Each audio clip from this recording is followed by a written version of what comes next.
15, kalibrasi adalah kegiatan peneraan untuk menentukan nilai kebenaran dari alat ukur dengan cara membandingkan dengan standar ukurannya, serta evaluasi ketidakpastian pengukuran secara tertelusur baik nasional maupun internasional. Kemudian akurasi sistem pengukuran adalah tingkat kedekatan pengukuran kuantitas untuk nilai benar. Sebenarnya sih akurasi itu intinya ketepatan pengukuran. Misalnya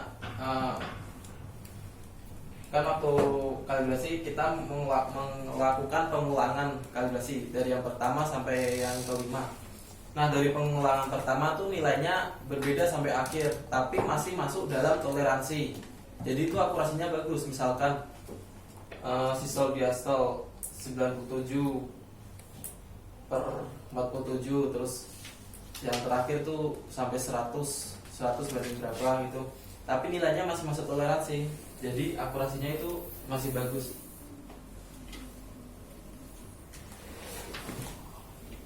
Ketepatan sistem pengukuran juga disebut produktivitas atau pengulangan adalah sejauh mana mengulangi pengukuran dalam kondisi tidak berubah menunjukkan hasil yang sama. Nah, ini contoh akurasi tadi. Misalkan ini akurasinya tinggi tapi presisinya rendah.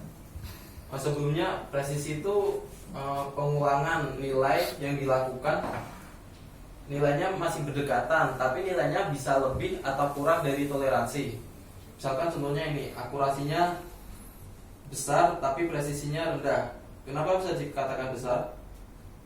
Karena kita cari misalkan tujuannya di tengah sini, tapi nilainya masih melebar dari yang kita harapkan, tapi masih masuk dalam ambang batas toleransi. Jadi akurasinya bisa dikatakan besar, namun presisinya rendah. Kenapa? Karena nilainya saling berjauhan.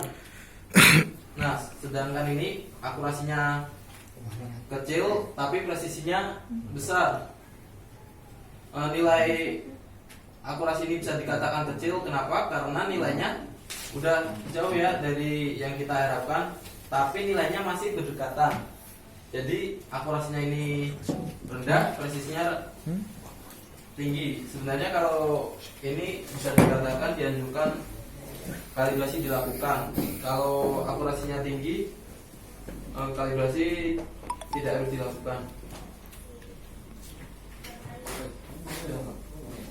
Ini contoh tadi.